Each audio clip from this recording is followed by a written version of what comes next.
Quem é a mulher que roubou o conhecimento científico e distribuiu ele para o mundo?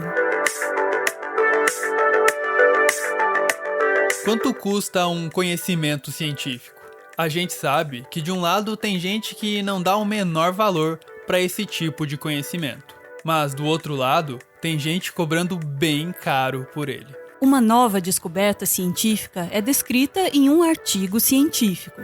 Nesse artigo, os cientistas precisam contar por que a pesquisa que eles fizeram é importante, descrever com detalhes os métodos que eles usaram, apresentar os resultados e dizer quais são as implicações dessa nova descoberta. Esse artigo é então enviado para uma revista científica que costuma reunir vários artigos com assuntos parecidos.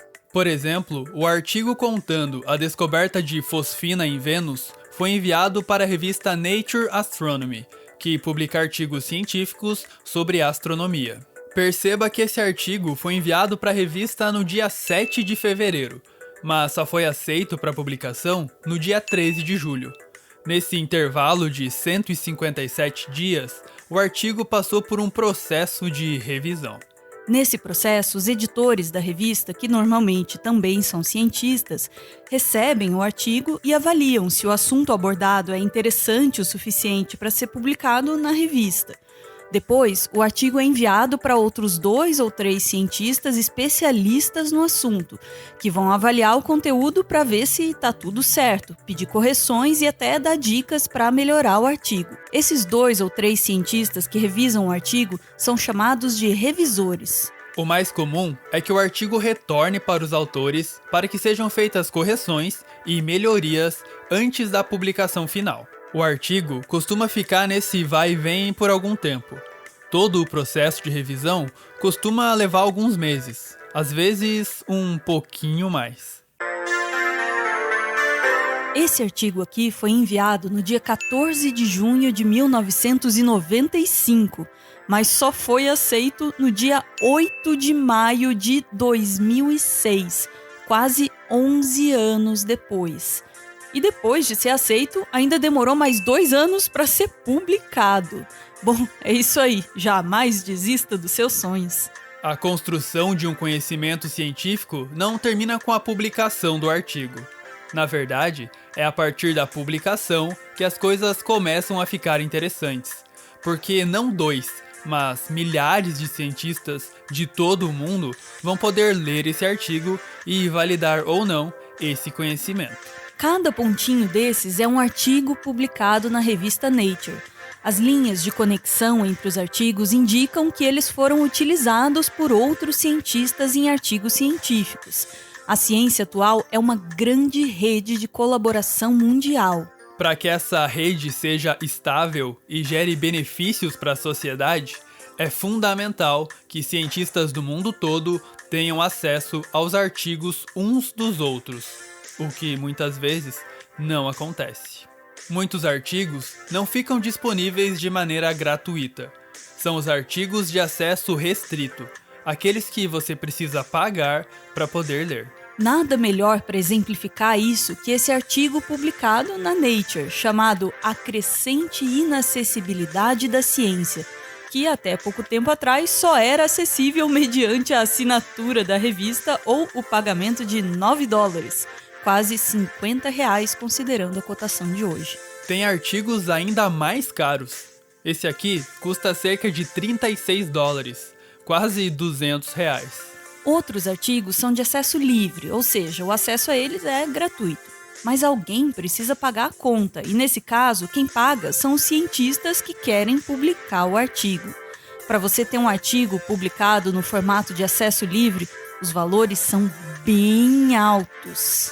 A PLOS ONE, uma das revistas mais famosas do meio científico, cobra $1.695, cerca de R$9.000. E olha, ela é uma das mais em conta. A Nature Communications, do mesmo grupo da famosa Nature, cobra $5.380 para publicar um artigo de acesso livre, o equivalente a cerca de R$29.000. Esse mercado de publicações científicas movimenta mais de $10 bilhões por ano. Como os cientistas são os principais responsáveis por essa movimentação bilionária, você pode até pensar que um cientista leva uma vida de luxo, vivendo em mansões, comprando Ferraris e, claro, como todo bom milionário, sonegando impostos. Mas a verdade é que os envolvidos citados até agora, nesse processo todo de publicação de um artigo científico, sequer veem a cor desse dinheiro. Os cientistas não recebem nada da revista quando publicam um artigo. Na verdade, às vezes eles até pagam para publicar. Os editores das revistas raramente recebem um salário por esse trabalho. Os revisores, aqueles cientistas que vão avaliar se o artigo está bom o suficiente para ser publicado, também não recebem nada por isso. É um trabalho 100% voluntário. Mas se nenhum dos cientistas envolvidos diretamente na construção e publicação de um conhecimento científico recebe esse dinheiro, para onde ele vai? Cadê o dinheiro que estava aqui? A gente não precisa de nenhum repórter secreto do Fantástico para descobrir isso. A maior parte desse dinheiro vai para as editoras das revistas. A maior delas é a Elsevier. O logo da Elsevier representa uma árvore sustentando uma videira, que dá frutos de fácil alcance a um sábio. O termo non solus, que pode ser traduzido como não sozinho, reforça a mensagem de que as editoras, como a árvore, são necessárias para fornecer um forte apoio aos estudiosos que produzem os frutos, representados pela videira. Só que, com o tempo, essa relação harmônica se transformou em uma relação de parasitismo. A Elsevier lucra cerca de 1 bilhão e 200 milhões de dólares por ano, o que representa uma margem de lucro de cerca de 38%.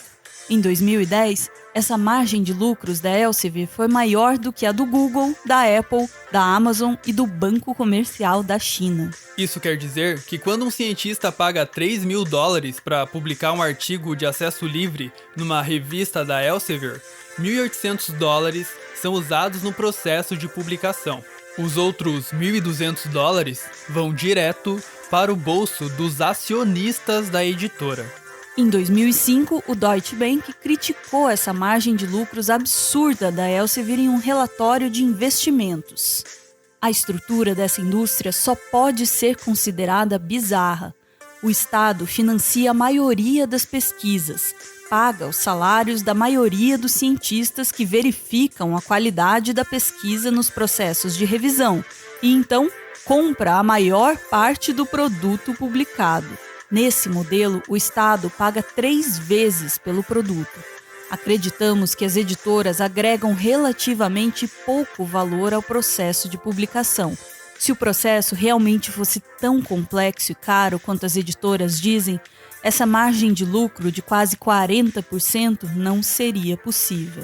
Para um banco, criticar as margens de lucro de uma empresa quer dizer que a situação é mesmo bem absurda. O programador e ativista Aaron Swartz também não concordava com esse sistema de aprisionamento de conhecimento. Em 2008, ele escreveu o Manifesto da Guerrilha pelo Acesso Aberto, que dizia: informação é poder, mas como todo poder, há aqueles que querem mantê-lo para si mesmos. Obrigar pesquisadores a pagar para ler o trabalho dos seus colegas? Fornecer artigos científicos para aqueles em universidades de elite do primeiro mundo, mas não para as crianças do hemisfério sul? Isso é escandaloso e inaceitável. Há algo que podemos fazer, algo que já está sendo feito. Podemos contra-atacar. E Swartz contra-atacou. A G-Store é um site que compra artigos científicos de editoras e disponibiliza eles mediante o pagamento de uma assinatura mensal. No final de 2010, Swartz invadiu o site da G-Store e baixou quase 5 milhões de artigos científicos. No começo de 2011, Swartz foi preso e acusado de praticar 13 crimes federais. Embora a própria G-Store tenha retirado as acusações, os promotores federais dos Estados Unidos continuaram perseguindo Swartz. Se fosse considerado culpado, Swartz poderia pegar 35 anos de prisão e ter que pagar uma multa de $1 milhão. Em 2013, quando estava próximo de ser condenado, Schwartz cometeu suicídio. Mas a ideia de um acesso livre e universal ao conhecimento científico estava longe de morrer. Isso porque, alguns anos antes, uma cientista no Cazaquistão, que também não concordava com o sistema, já tinha colocado em prática as ideias de Schwartz. Essa é a Alexandra Elbakian, uma neurocientista expert em programação. Alexandra programa desde os 12 anos, aprendeu sozinha em fóruns da internet. Aos 16 anos, ainda no ensino médio, Alexandra criou um script que baixava qualquer livro de neurociência de um repositório do Instituto de Tecnologia de Massachusetts. Durante a graduação, Alexandra tinha um projeto ambicioso. Ela queria desenvolver uma tecnologia de interface entre o cérebro humano e um computador. Ela até tentou desenvolver um Tamagotchi baseado em inteligência artificial. O problema é que a Alexandra não tinha dinheiro para pagar o acesso a todos os artigos científicos que ela queria ler sobre o assunto. Não demorou muito para Alexandra aprender a piratear esses artigos. Durante um tempo, Alexandra ajudou cientistas enviando a eles os artigos que ela pirateava. Em 2011, Alexandra automatizou esse processo e criou o Sci-Hub, uma plataforma que dá acesso a artigos pagos. O Sci-Hub funciona de um jeito muito parecido com o que sugeria Schwartz no manifesto que escreveu em 2008. Primeiro, o Sci-Hub procura pelo artigo no LibGen, uma outra plataforma que contém mais de 60 milhões de estudos pirateados. Se o artigo não estiver lá, o Sci-Hub usa credenciais de pessoas que têm acesso à revista para acessar e baixar o artigo. De acordo com Alexandra, essas credenciais não são roubadas, mas sim disponibilizadas voluntariamente por cientistas que doam os acessos para o site. Em uma entrevista para a revista Science, Alexandra até brincou com um jornalista pedindo que ele doasse o login e a senha dele para o Sci-Hub. Hoje, o Sci-Hub permite o acesso a mais de 83 milhões de artigos científicos. A revista Nature, uma das vítimas dessa pirataria, chegou a eleger Alexandra como uma das 10 pessoas mais importantes para a ciência em 2016. Claro que isso incomodou as grandes editoras, em especial a maior delas. Em 2015, a Elsevier abriu um processo contra Alexandra nos Estados Unidos. No mesmo ano, uma juíza dos Estados Unidos ordenou que o Sci-Hub fosse fechado, mas o site logo apareceu em outros domínios. Em 2017, Alexandra foi condenada a pagar 15 milhões de dólares para a Elsevier. Alexandra não pagou, alegando que, mesmo que se quisesse pagar, ela não tinha o dinheiro. Agora, para receber esse dinheiro, a justiça norte-americana precisa antes encontrar Alexandra, que está vivendo em algum lugar da Rússia. Engana-se quem acha que apenas pesquisadores de países subdesenvolvidos utilizam o Sci-Hub. O site recebe milhões de solicitações de download de artigos de todas as regiões do mundo, incluindo grandes centros de pesquisa dos Estados Unidos, da Europa e do Brasil. Alexandra diz que mesmo que ela seja presa um dia, o Sci-Hub não cairá. O Sci-Hub muda de domínio constantemente, e as doações de usuários cobrem o custo dos servidores. Toda a coleção de mais de 50 milhões de artigos também já foi copiada por outras pessoas muitas vezes. Alexandra admite que o que ela faz é ilegal. Ela diz que, quando a lei impede o desenvolvimento da ciência, essa lei deve ser revogada. No manifesto publicado por Schwartz em 2008, ele também se defende, dizendo que não há justiça em seguir leis injustas. Alexandra diz que não foi inspirada diretamente por Schwartz, embora cultive grande admiração por ele. Se Schwartz ainda estivesse vivo, certamente essa admiração seria recíproca. Alexandra realizou o sonho de Schwartz. Pelo menos por enquanto, a maior parte do conhecimento científico gerado pelos cientistas está livre, longe das prisões inventadas pelas editoras para enriquecer gente que tá nem aí para a ciência.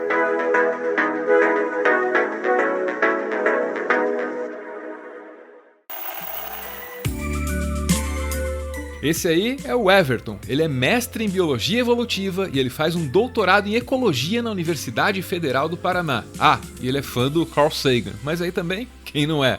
O Everton é o responsável pela pesquisa e pelo roteiro do Meteoro.exp, o nosso quadro de biologia que você acabou de ver. E o Everton também tá lá no Twitter com mais conteúdo sobre biologia, geralmente agregado na hashtag BiothreadBR, que tá aparecendo aí na tela. Eu ouvi dizer que o Everton fica feliz compartilhando um pouco do que ele conhece com vocês, então vocês podem colar lá no Twitter se vocês quiserem.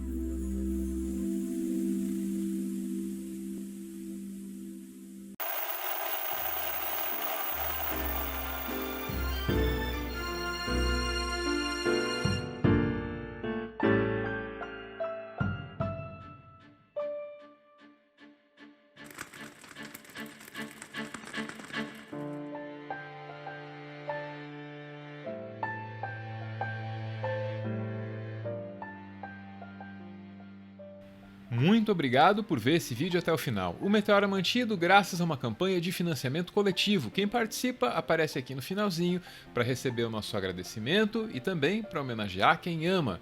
É o caso do Alexandre, que manda uma homenagem aí para a amiga Natayane, que fez aniversário no dia 7 de outubro. Para ela, o Alexandre diz: Nata, meus parabéns, desejo tudo de mais maravilhoso na sua vida. Obrigado por ser essa pessoa incrível, te amo minha amiga e você sabe que não é pouco. Espero ter sempre o prazer, como diz o Rubel, de partilhar a vida boa com você. Beijo gente, valeu!